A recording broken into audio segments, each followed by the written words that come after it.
Assalamualaikum warahmatullahi wabarakatuh. Pertama sekali saya ucapkan terima kasih kepada bapak-bapak dan ibu-ibu yang sudah berkenan hadir untuk mendengarkan pemaparan materi, salah satu materi tentang kurikulum merdeka. Sebenarnya ini adalah bagian dari kurikulum merdeka. Karena kita adalah memegang kurikulum merdeka, mungkin Bapak Ibu masih belum atau masih kurang pemahaman apa itu kurikulum merdeka, bagaimana penerapannya di kelas, dan apa yang harus kita perhatikan. Ini ada sedikit ilmu, mungkin baru hanya sedikit yang sudah saya ketahui untuk saya berikan atau paparkan. Yang pertama mungkin karena ini merupakan sebagian tugas membuat aksi nyata tentang pembagian teori yang sudah kita pelajari kepada rekan sejawat.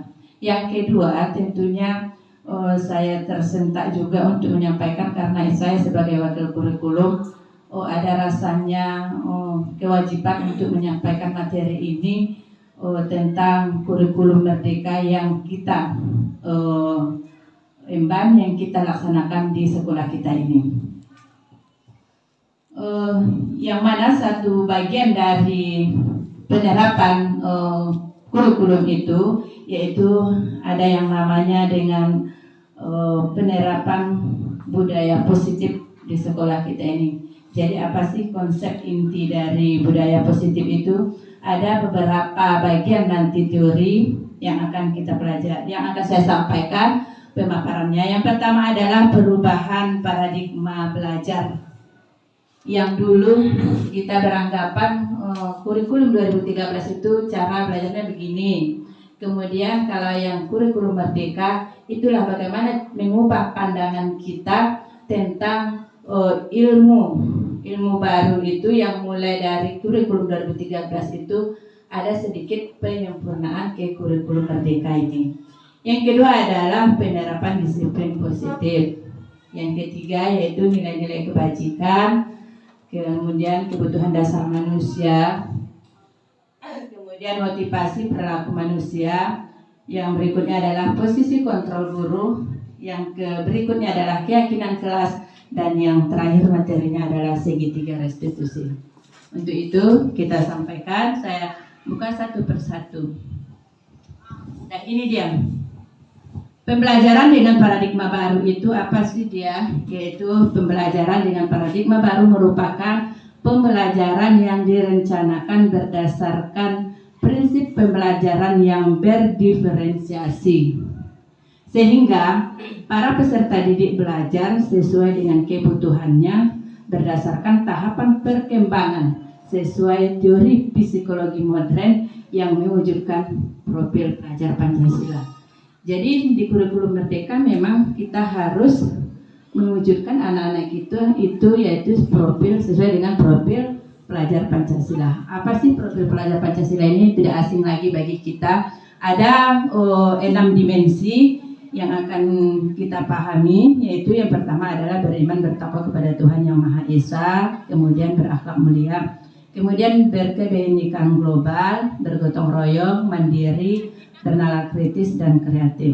Ini adalah ketika kita melaksanakan P5, ini yang akan kita capai dari pembelajaran P5 itu. Jadi satu kali P5, satu kali pembelajaran bukan harus tercapai keenam-enamnya. Nah, misalnya di dalam tema yang ini yang dibutuhkan itu hanya bergotong royong, bernalar kritis, atau tema yang seperti sekarang tema kita menghasilkan produk ya, berarti produk itu bermandiri, kemudian kreatif, kemudian kalau dia sifatnya kelompok, mengerjakannya kelompok berarti bergotong royong. Itu dimensi pengukuran alat sejauh mana kemampuan anak-anak kita di bidang P5 ini. Nah itu dia. Kemudian ini bagaimana cara mengubah paradigma stimulus respon ke pendekatan teori kontrol. Apa sih stimulus respon itu? Stimulus respon itu anggapan terhadap pemikiran daripada kita ibaratnya atau seseorang terhadap pendekatan teori kontrol yang ada di kurikulum Merdeka. Contoh satu, stimulus responnya realitanya kebutuhan kita itu sama. Ternyata berdasarkan teori kontrol itu berbeda. Artinya setiap anak mempunyai kebutuhan yang berbeda. Jadi kita tidak bisa samakan si A, lokal si A, sebuah kebutuhannya sama. Enggak. Nah itu anggapan kita dulu kan seperti itu. Kalau paradigma atau ilmu baru sekarang enggak. Yang mana semua anak realitanya sekarang kebutuhannya berbeda. Yang kedua, semua orang melihat hal yang sama. Kalau teori kontrol, berdasarkan teori kontrol, setiap orang memiliki gambaran yang berbeda. Artinya, anak-anak itu tidak pandangannya sama terhadap kita. Mereka mempunyai pandangan yang berbeda terhadap kita atau pembelajaran yang kita sampaikan. Kemudian yang ketiga, kita mencoba mengubah orang agar berpandangan sama dengan kita. Itu anggapan kita dulu. Itulah yang harus kita ubah sekarang. Ternyata di kurikulum Merdeka itu menuntut kita bahwasanya kita berusaha memahami pandangan orang lain tentang dunia. Nah, ketika kita kadang mengajar, kita mengatakan segitiga, anak-anak kadang belum tentu itu yang di dalam pikirannya. Nah, itulah paradigma baru tadi. Kemudian, orang lain bisa mengontrol saya. Tidak. Teori kontrolnya hanya Anda yang bisa mengontrol diri Anda. Jadi kita tidak bisa betul mengontrol, kamu harus diam, kamu harus ini, tidak. Karena hanya dia yang bisa mengontrol dirinya sendiri. Kemudian saya bisa mengontrol orang lain. Tidak, Anda tidak bisa mengontrol orang lain. Nah, kemudian pemaksaan ada pada saat bujukan gagal. Jadi kita sudah bujuk ternyata gagal. Sebenarnya yang harus berdasarkan teori kontrol itu kolaborasi dan konsensus menciptakan pilihan-pilihan baru. Artinya kita mengadakan kolaborasi, mengadakan kerjasama untuk menciptakan sesuatu hal yang baru. Kemudian model berpikir menang kalah. Artinya kita dulu kalau tidak menang kalah, kan itu. Ternyata model teori kontrol itu kita harus berpikir, model berpikir kita adalah menang-menang. Jadi semua pemenang, tidak ada yang kalah, sesuai dengan kebutuhannya masing-masing. Lanjut. Nah, kemudian masuk yang kedua, yaitu disiplin positif. Disiplin positif itu berasal dari kata disiplina yang artinya belajar. Disiplin mengacu pada disiplin diri yang memiliki tanggung jawab terhadap apa yang dilakukannya berdasarkan nilai-nilai yang diyakininya. Disiplin positif juga merupakan salah satu cara penerapan disiplin yang bertujuan untuk menumbuhkan kesadaran serta memberdayakan peserta didik tanpa imbalan penghargaan atau reward, ancaman atau hukuman. Artinya, sebagai pendidik, tujuan kita adalah menciptakan peserta didik yang memiliki disiplin diri, sehingga mereka berperilaku mengacu kepada nilai-nilai kebajikan universal dan memiliki motivasi intrinsik dalam perubahan perilaku ke arah yang lebih baik. Artinya motivasi intrinsik itu motivasi yang datang dari dalam dirinya sendiri, bukan motivasi yang datang dari luar. Dia itu mau disiplin karena takut dihukum, dia itu mau membuat tugas karena takut ada hukumannya, ada sanksinya. Hendaknya kita bukan membuat anak seperti itu. Iya, memang itu dia tuntutan daripada kurikulum Merdeka. Makanya kita selama ini kan apa sih kurikulum Merdeka ini harus sebagian yang saya ketahui untuk kita paparkan dan untuk kita pahami bersama. Apa sih nilai-nilai kebajikan itu? Nilai-nilai kebajikan, nilai yang disepakati secara bersama, lepas dari suku, bangsa, agama, bahasa maupun latar belakangnya. Nah, contoh nilai kebajikan itu nanti akan bermuara kepada profil pelajar Pancasila. Nah, lanjut kepada kebutuhan dasar. Kebutuhan dasar manusia supaya kita bisa memahami apa sih yang dibutuhkan oleh anak-anak kita. Teorinya, kebutuhan dasar manusia adalah sesuatu yang kita lakukan untuk mendapatkan apa yang kita inginkan. Seluruh tindakan yang kita lakukan memiliki tujuan tertentu, dan semua usaha terbaik yang kita lakukan adalah dalam rangka agar kebutuhan dasar kita terpenuhi dengan baik. Ada 5 kebutuhan dasar manusia. Supaya kita paham betul nanti anak kita itu bagaimana. Yang pertama, kebutuhan bertahan hidup, yaitu dia makan, contohnya makan, pakaian, punya tempat tinggal, ada keamanan, kemudian kesehatan. Nah, ternyata kebutuhan kasih sayang juga merupakan kebutuhan dasar manusia. Itu menurut teori dari seorang pakar yang sudah mengadakan penelitian terhadap manusia ataupun anak-anak. Kasih sayang itu rasa diterima.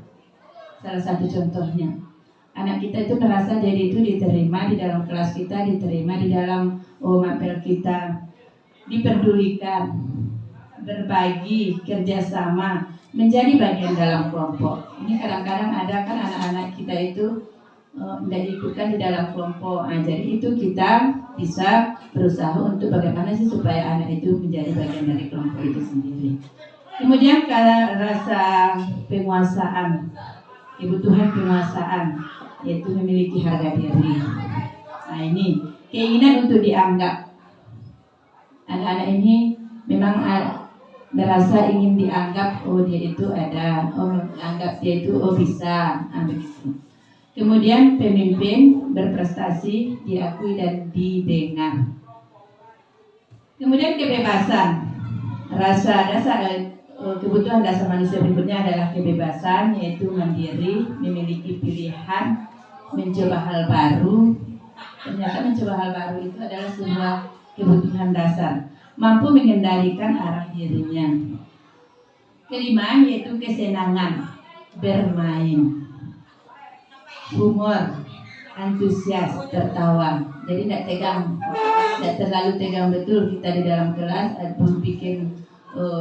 Makanya kalau di dalam pembelajaran kurikulum merdeka itu memang ice breaking, hiburan memang itu harus ada di dalam pembelajaran kita. Nah, itu kan.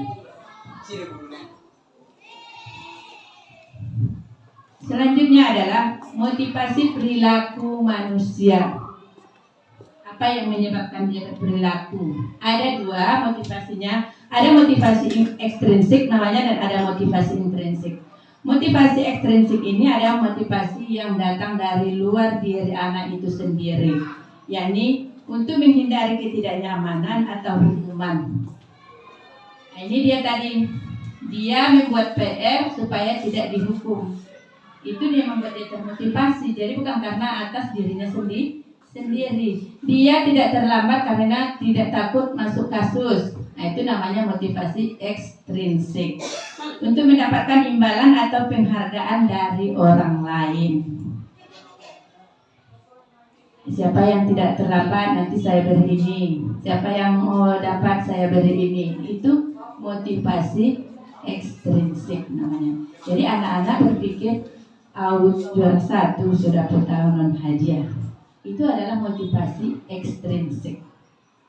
Yang seharusnya kita menumbuhkan motivasi intrinsik, yaitu untuk menjadi orang yang mereka inginkan dan menghargai diri sendiri dengan nilai-nilai yang mereka percaya. Itu adalah motivasi intrinsik. Artinya dia itu mau mengerjakan tugas, dia itu mau menuntut ilmu karena dia tahu bahwasanya hal itu penting bagi dirinya. Jadi atas dasar keinginannya sendiri. Nah, padahal itulah dia, kalau kita lihat ternyata memberi penghargaan itu juga semacam budaya yang kurang baik ternyata.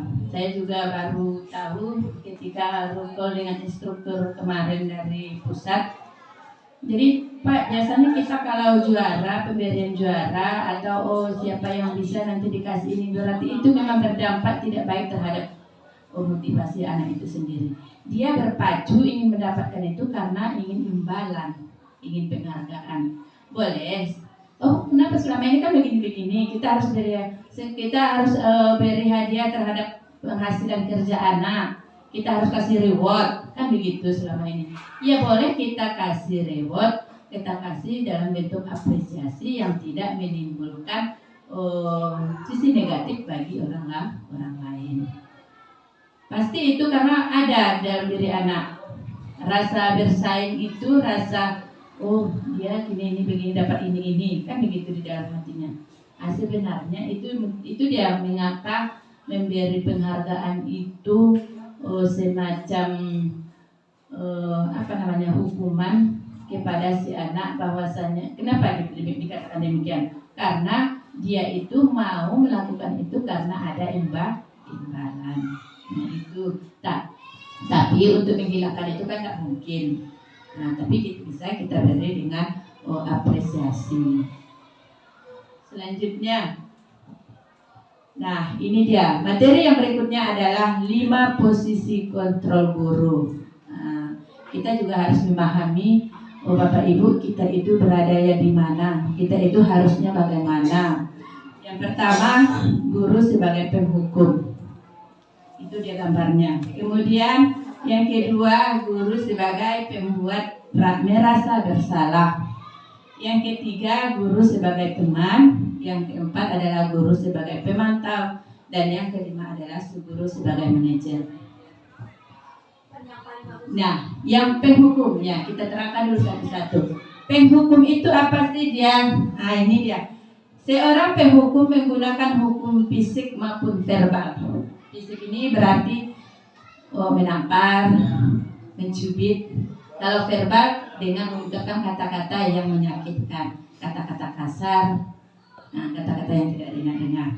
Orang-orang yang menjalankan posisi penghukum senantiasa mengatakan bahwa sekolah memerlukan sistem atau alat yang dapat lebih menekan murid-murid lebih dalam lagi. Ciri-ciri guru penghukum ini nada suara tinggi. Artinya bukan suara tinggi, maksudnya menghadik. Kalau memang dasarnya suara, kalau memang dasarnya seperti itu kan bukan, maksudnya nadanya bukan nada suara tinggi, bahasa tubuh matanya melotot, kemudian jari menunjuk-nunjuk atau menghadik. Itu penghukum. Nah, kalau guru yang pembuat merasa bersalah, posisi ini biasanya guru akan bersuara lebih lembut. Pembuat rasa bersalah akan menggunakan keheningan yang membuat orang lain merasa tidak nyaman, bersalah atau merasa rendah diri. Bagaimana ciri-cirinya? Yaitu nada suaranya memelas, halus, steady, bahasa tubuh merapat pada anak, kemudian lesu. Nanti ada contoh kalimat-kalimatnya ya Bapak Ibu. Nah, ini dulu. Kalau posisi yang ketiga, yaitu sebagai teman, guru itu sebagai teman. Pada posisi ini, guru pada posisi ini tidak akan menyakiti murid, namun akan tetap berupaya mengontrol murid melalui persuasi. Persuasi itu kan bujukan, ajakan artinya. Posisi teman pada guru bisa negatif ataupun positif. Jadi bisa membawa negatif karena terlalu dekat, karena anak-anak menganggap kita sebagai temannya. Bisa juga sebagai positif. Positif di sini berupa hubungan baik yang terjalin antara guru dan murid. Kalau guru di posisi teman menggunakan hubungan baik dan humor untuk mempengaruhi seseorang. Kalau posisi negatifnya yaitu membuat anak merasa tergantung sehingga dia mengarahkan kepada mungkin karena kita anak-anak remaja yang dikelola, itu bisa saja nanti menimbulkan rasa posisi negatifnya. Bagaimana ciri-cirinya? Nada suara ramah, akrab dan bercanda. Bahasa tubuh merapat pada anak, mata dan senyum jenaka. Lihat dulu yang keempat, posisi pemantau, namanya pemantau. Pada saat kita mengawasi, kita bertanggung jawab atas perilaku orang-orang yang kita awasi. Posisi pemantau berdasarkan pada peraturan-peraturan dan konsekuensi.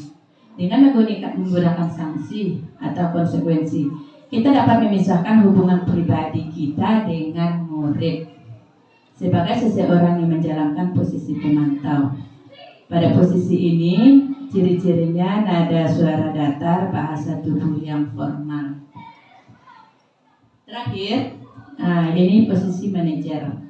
Manajer itu posisi di mana guru berbuat sesuatu bersama dengan murid, mempersilahkan murid mempertanggungjawabkan perilakunya, mendukung murid agar dapat menemukan solusi atas permasalahannya sendiri. Namun, bila kita menginginkan murid-murid kita menjadi manusia yang merdeka, mandiri, dan bertanggung jawab, maka kita perlu mengacu kepada restitusi yang dapat menjadikan murid kita seorang manajer bagi dirinya sendiri. Manajer itu kan seorang manajer pengelolaan. Nada suaranya tulus, bahasa tubuh tidak kaku, mendekat murid. Karena tujuan dari kurikulum merdeka ini adalah pembelajarannya harus pembelajaran yang berpihak pada murid. Kita adalah sifatnya menuntun anak sesuai dengan kodrat alamnya dan kodrat zamannya. Ya, bukan sebagai penuntut. Bukan sebagai penuntut. Artinya penuntut di sini kita selama ini, saya setelah belajar ini, ternyata saya selama ini salah. Kenapa? Karena saya menginginkan semua anak itu nilainya 80 semuanya, nilainya bagus-bagus semuanya. Itu adalah menuntut. Ternyata kurikulum merdeka itu kita adalah sebagai guru menuntun, mengarahkan anak kepada kebahagiaannya, kepada sesuai dengan kebutuhannya, sesuai dengan kodratnya. Kodrat alamnya itu artinya, kodrat alam itu artinya kodrat kemampuan yang ada pada dirinya sendiri. Karena setiap anak mempunyai kemampuan dan keunikan yang berbeda. Si A mampu di bidang matematika, si A mampu di bidang bahasa. Jadi tidak sama, tidak bisa disamakan semua dia mampu seperti ini. Nah, jadi makanya kita harus bisa membawa anak ini sesuai dengan kodrat zamannya, itu artinya sesuai dengan zamannya sekarang. Zamannya kita dulu yang kita terima ketika belajar di universitas, ternyata tidak bisa kita bawa lagi metode itu ke zaman yang sekarang. Nah, itulah yang harus kita, paradigmanya itu dia, paradigma itu yang harus kita ubah, yang harus kita bawa pada zaman sekarang. Karena zaman sekarang apa ilmu yang kita sampaikan itu semuanya ada di internet. Jadi artinya anak bisa saja mencari itu di internet. Kalau dia ingin mengetahui apa yang dimaksud dengan puisi, contoh puisi ini ada semuanya. Tapi di sini menurut Ki Hajar Dewantara bahwasanya kita adalah membentuk karakter, menuntun anak sesuai kodrat alamnya dan kodrat zamannya. Lanjut. Nah, ini contoh penerapan 5 posisi kontrol tadi. Contoh, nah ini satu kasus contohnya ya. Contoh, siswa tidak memakai atribut lengkap saat upacara. Ini kasus. Kalau dia sebagai penghukum tadi, nah itu dia contohnya. Hormat pada bendera selama 1 jam karena kamu sudah melanggar peraturan. Itu posisi penghukum. Ah, itu dia. Hah? Tidak boleh. Tidak boleh. Dari kelima posisi yang paling negatif itu 2, penghukum dan merasa bersalah. Yang paling bagus posisi manajer. Kurikulum merdeka memang kita harus menerapkan posisi manajer. Tapi semuanya tidak mudah memberikan telapak tangan. Perlahan-lahan kita mulai merasa bersalah. Yang ini dulu memantau dulu, atau sebagai teman, baru nanti terakhir adalah sebagai manajer. Kalau bisa kita langsung manajer, ya bagus. Berarti kita sudah bisa merubah pandangan kita selama ini. Nah, kalau dia yang ini, kalau guru yang sebagai pembuat merasa bersalah, dia akan berkata, berapa kali ibu bapak harus memberitahukan kamu? Kamu selalu saja mengecewakan bapak ibu. Nah, itu kata-kata yang kita sampaikan ketika anak mengalami kasus yang seperti ini. Jadi anak-anak merasa bersalah. Oh iya, gara-gara kamu saya dipanggil oleh ini. Gara-gara kamu, nah itu membuat anak merasa bersalah. Oh jangan non mah perungan gara-gara ausum mbak ibu. Nah itu yang terjadi dalam dirinya sendiri. Kalau ketika menjadi guru sebagai teman, kasusnya sama ya. Kasusnya sama, siswa tidak memakai atribut lengkap saat upacara. Nah, ayolah, bagaimana sih kamu? Kemarin kan kamu sudah janji, bukan? Kenapa masih dilakukan lagi? Nah, dia kan lunak dia sebagai teman. Jadi kata-katanya itu akrab. Nah, tapi itu dia terlalu akrab dengan anak bisa mengakibatkan posisi negatif. Walaupun akrab, tapi kita punya batasan. Kemudian sebagai pemantau, kalau misalnya kita sebagai pemantau, kamu tidak memakai atribut lengkap, ya. Apakah kamu sudah mengerti konsekuensi yang harus dilakukan bila tidak memakai atribut lengkap? Itu kata yang kita sampaikan ke anak. Ya tahu Bu, tentu begitu. Karena kita sudah punya peraturan, sudah punya tata tertib di sekolah bahwasanya ini. Nah, jadi itu pemantau, mengajak anak kembali kepada aturan yang sudah ada. Kalau sebagai kelima manajer, ini dia. Apakah kamu tahu kesalahan kamu? Itu dulu kita tanyakan. Kira-kira bagaimana kamu memperbaiki kesalahanmu? Artinya manajer ini kita mencari penyebab kesalahan anak berbuat melanggar, berbuat seperti itu dan memberi dia solusi. Jadi kita tanya dulu dengan kata-kata yang ini. Nah, untuk menerapkan sebagai guru yang manajer tadi, tentu kita harus mengacu dulu kepada keyakinan kelas. Jadi dulu, mengapa tidak peraturan kelas? Nah ini dia, keyakinan kelas. Mengapa keyakinan kelas? Mengapa bukan peraturan kelas? Jadi di dalam kurikulum Merdeka memang tidak ada lagi peraturan, yang ada adalah keyakinan kelas. Apa sih bedanya? Keyakinan kelas itu adalah nilai-nilai kebajikan ya atau prinsip-prinsip universal yang disepakati bersama secara universal, lepas dari latar belakang suku, negara, bahasa maupun agama.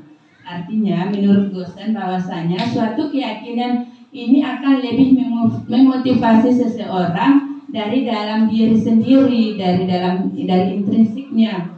Seseorang akan lebih bersemangat untuk menjalankan keyakinannya daripada hanya sekedar mengikuti serangkaian aturan.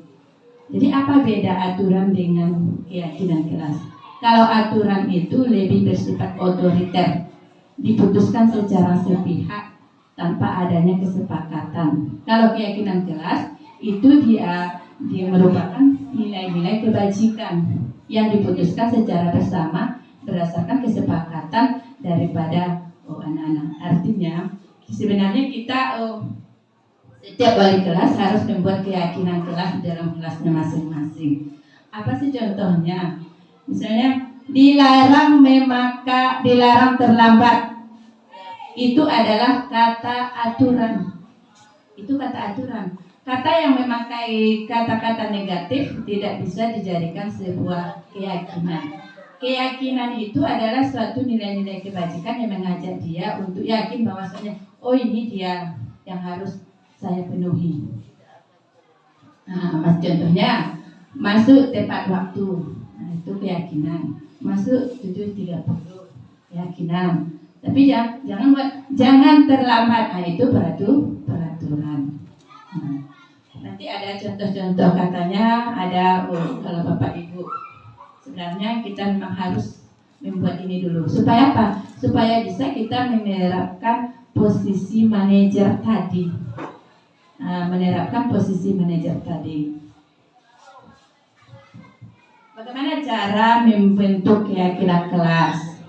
Bapak Ibu wali kelas, bagaimana cara membentuk keyakinan kelas? Keyakinan kelas itu adalah bersifat abstrak, tidak konkret, tidak nyata. Kalimatnya adalah bersifat abstrak, berupa pernyataan universal, menyeluruh untuk keseluruhan.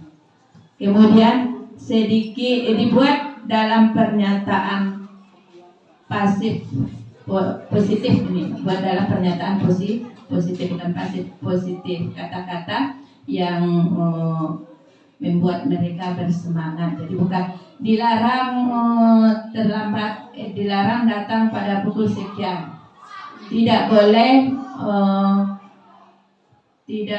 mencontek. Tidak boleh itu adalah kata negatif. Contohnya bagaimana bagusnya? Jujur ketika melaksanakan ujian. Itu dia kalimatnya. Jadi jangan mencontek ketika ujian. Jangan, itu adalah kata yang negatif. Ganti, kita cari yang positif. Jujur ketika ujian. Begitu dia.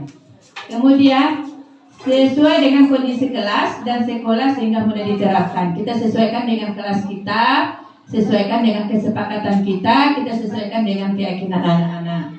Kemudian semua warga sekolah atau warga kelas dilibatkan saat membuat keyakinan kelas. Jadi di dalam kelas semuanya terlibat dan ikut andil di dalam membuat keyakinan kelas. Nah, ini dia bagaimana menangani anak yang telah melanggar keyakinan kelas tadi. Jadi bukan peraturan lagi ya, melanggar keyakinan kelas yang sudah disepakati secara bersama tadi. Ada namanya metode penyerapannya dengan nama segitiga restitusi. Ada bermasalah, ada berkasus.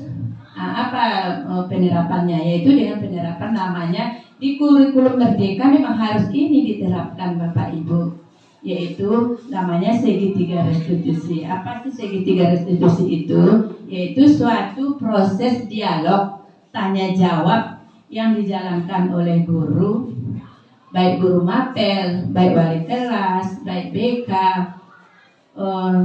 yang dijalankan oleh guru agar dapat menghasilkan murid yang mandiri dan bertanggung jawab. Ada 3 tahapan restitusi ini. Yang pertama namanya adalah menstabilkan identitas. Misalnya anak kita habis bertengkar ini, kita panggil, kita terapkan dengan penggunaan segitiga restitusi. Tahapan yang pertama apa dia? Berdasarkan prinsip membuat kesalahan adalah bagian dari proses pembelajaran. Anak berbuat salah itu merupakan proses pembelajaran. Karena sebenarnya ternyata anak kita ini otak kiri dan kanannya, anak-anak ini berumur 18 tahun baru bisa dikatakan dia itu belajar. Ternyata yang otak berumur, dia ada tingkatannya. Jadi tahapan SMP SD ini memang anak-anak itu tahapannya bermain. Di otaknya ini memang bermain. Nah, itu dia teori yang dipelajari. Nah, bagaimana dia yang ini, yang tahapan penstabilitas identitas ini? Berbuat salah itu wajar. Artinya ini dia contoh dialog-dialog yang bisa kita gunakan ketika kita memproses anak dengan menerapkan metode segitiga restitusi. Misalnya, tahu nggak kamu kenapa dipanggil ke sini? Tahu Bu, kan begitu. Saya dengar kamu tadi habis bertengkar ya? Iya Bu, tentu itu jawabannya. Kenapa? Itu ditanyakan. Jadi, jangan bang lagi saja karejo mone. Itu bukan penerapan segitiga restitusi. Memang kita memang harus bisa ini dia mengontrol diri kita. Memang seperti itulah dia tujuan dari pembelajaran daripada kurikulum Merdeka. Ya. Kemudian tidak ada manusia yang sempurna, nak. Kan begitu. Tidak ada manusia yang sempurna. Semua orang pasti berbuat kesalahan. Nah, itu namanya menstabilitaskan identitas. Apa sih yang disebabkan dia itu berbuat seperti itu? Apa yang menyebabkan dia, memicu dia sehingga bertingkah seperti itu? Nah, kemudian ada lagi kalimatnya, ibu tidak mau mencari siapa yang salah, tapi ibu hanya ingin mencari solusi dari permasalahan ini. Nah, atau contoh kalimat yang lain, kamu berhak merasa begitu. Misalnya ketika bertengkar anak kadang-kadang mencontek, nah ya wajarlah kamu marah karena kamu tidak ingin hasil kerja kamu itu dicontek atau ditiru oleh teman kamu. Nah, itu namanya menstabilkan identitas.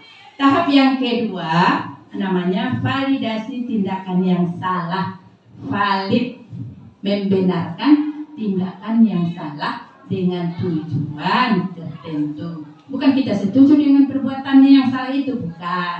Dan itu artinya ya Bapak Ibu. Berdasarkan prinsip setiap perilaku berupaya memenuhi suatu kebutuhan tertentu. Apa kira-kira kata-kata atau kalimat yang bisa digunakan? Contoh, masih banyak kalimatnya tapi ini salah satu contohnya. Kamu pasti punya alasan mengapa kamu melakukan hal itu. Itu memvalidasi. Berarti artinya memvalidkan, membetulkan dia bahwasanya dia berbuat seperti itu, tapi tindakannya itu adalah tindakan yang salah. Kamu pasti berbuat seperti ini karena ada sebabnya. Kamu pasti melakukan ini karena ada alasan. Kamu pasti terlambat seperti ini karena ada alasan. Nah, itu dia. Padahal kamu bisa melakukan yang lebih buruk dari ini ya. Jadi bukan membenarkan Bapak Ibu, tapi namanya memvalidasi tindakan yang salah. Supaya anak ini merasa yakin bahwasanya yang dibuatnya itu adalah salah. Kamu patut bangga karena telah melindungi sesuatu yang penting buatmu. Nah, contoh kalimat, artinya pala najolo disanjung jolo kan baru dinasihati, kan begitu dia. Kamu melakukannya karena mempertahankan sesuatu yang penting bagimu. Ini contoh-contoh kalimat. Kemudian ada lagi yang ketiga, yaitu menanyakan keyakinan. Karena kita tadi sudah membuat keyakinan ke kelas, bukan peraturan lagi namanya, tapi keyakinan kelas.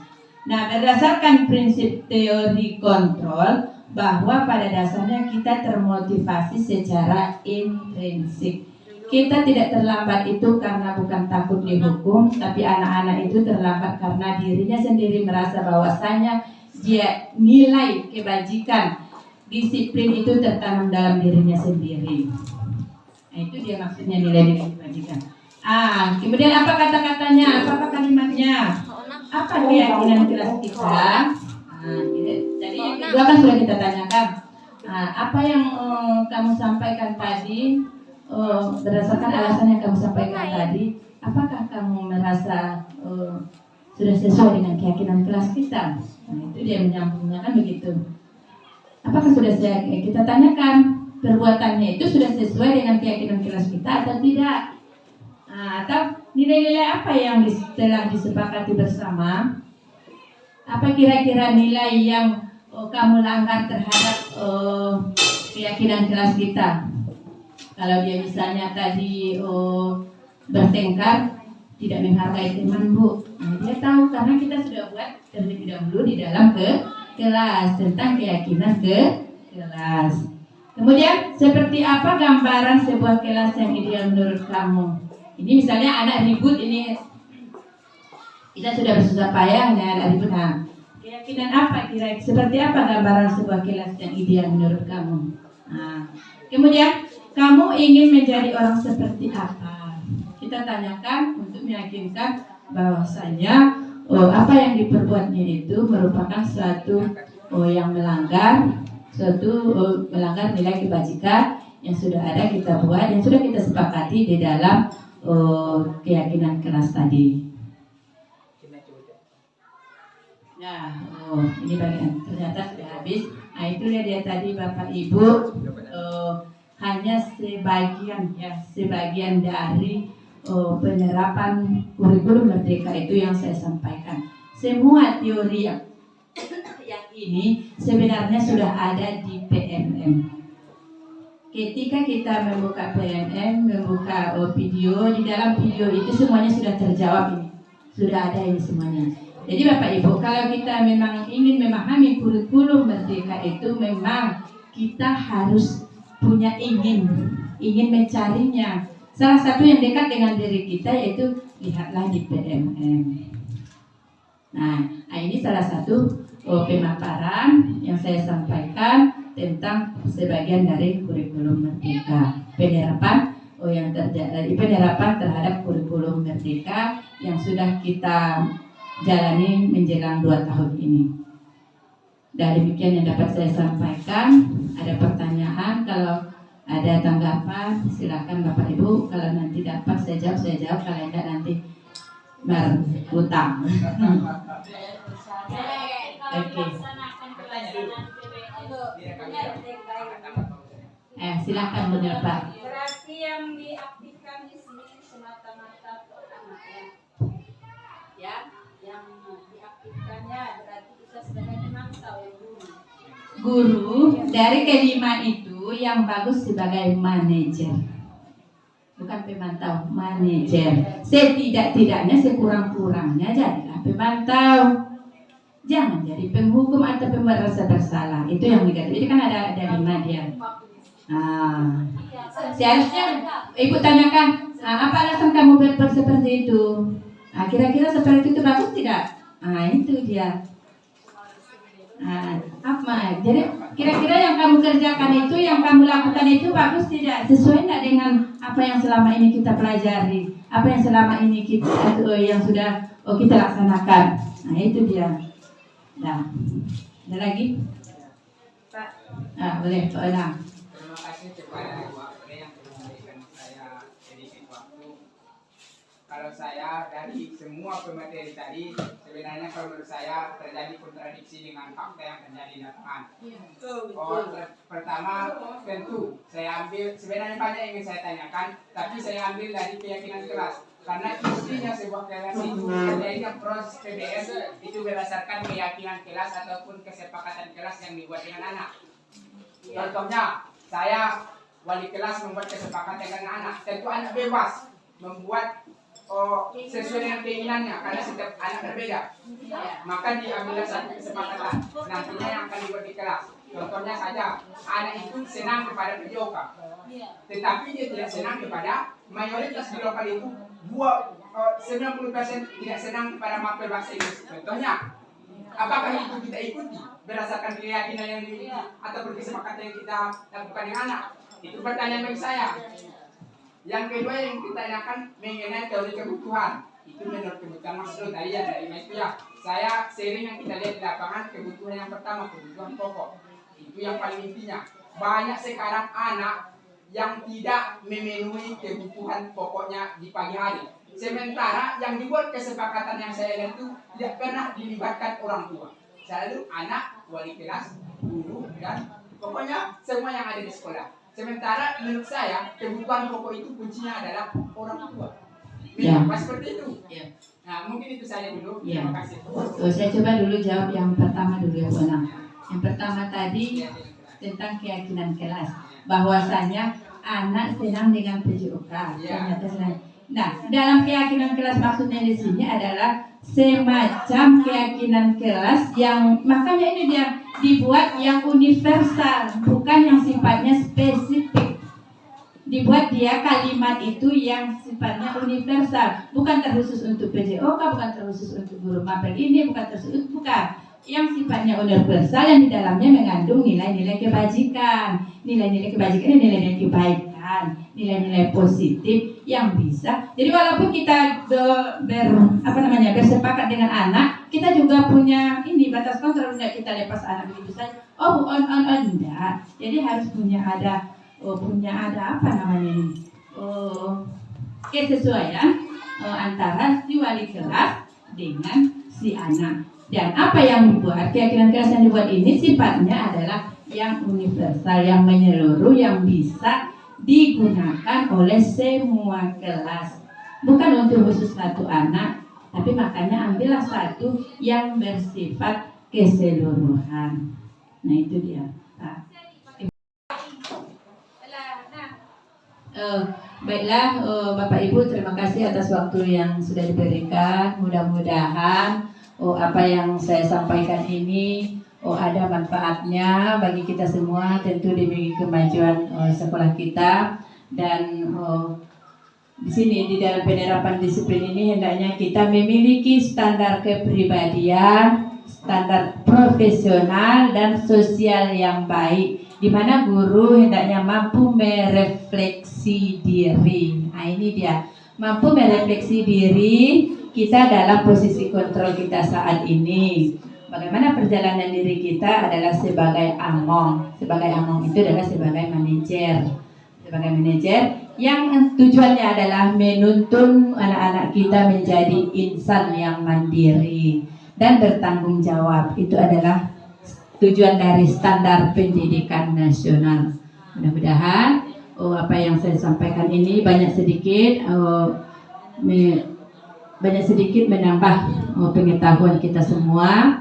Dan untuk itu kalau ada kata yang salah saya mohon maaf. Saya akhiri dengan wabillahi taufiq wal hidayah. Wassalamualaikum warahmatullahi wabarakatuh.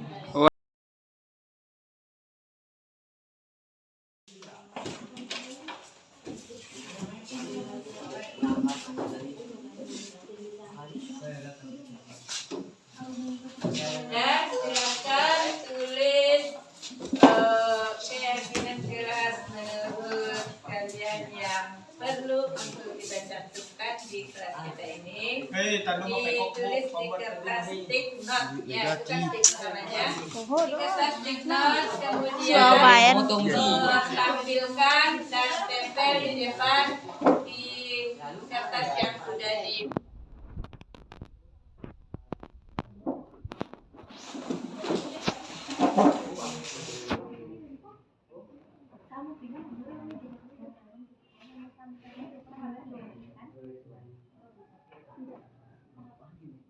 Yang sudah boleh langsung ditempel ya. Yang sudah boleh ditempel langsung ke depan. Siapa lagi yang belum?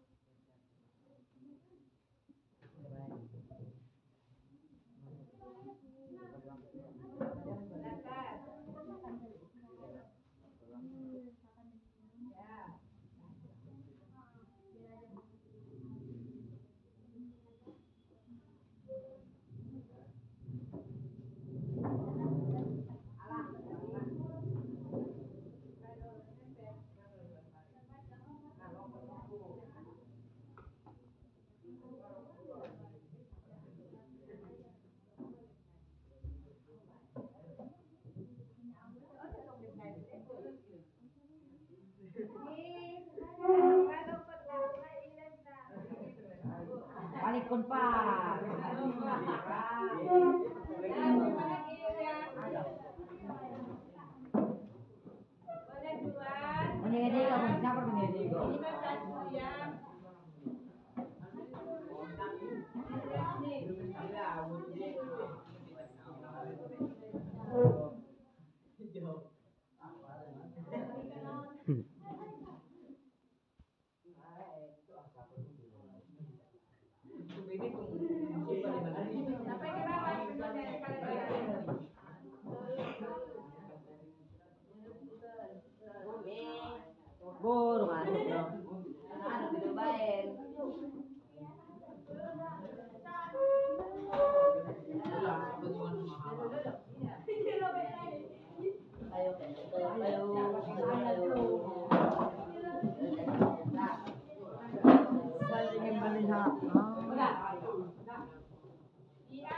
Sama terakhir, kesimpulannya kesepakatan kelas kita yang pertama, semuanya ada 10 ya. Yang pertama, datang ke sekolah tepat waktu. 2, tertib saat belajar. 3, tepat waktu dalam melakukan piket. 4, minimal guru yang sedang menerangkan. 5, mengerjakan ujian dengan jujur. 6, menyerahkan tugas tepat waktu. 7, bertanya jika tidak paham. Dengar. 8, permisi 1 kali setiap pelajaran berlangsung. 9, 9, selalu buang sampah pada tempatnya. Dan yang terakhir 10, saling menghargai sesama teman. Jadi sudah setuju semuanya kesepakatan kita? Jawab dulu, Teresa, sudah setuju? Iya. Ya, nah, demikian.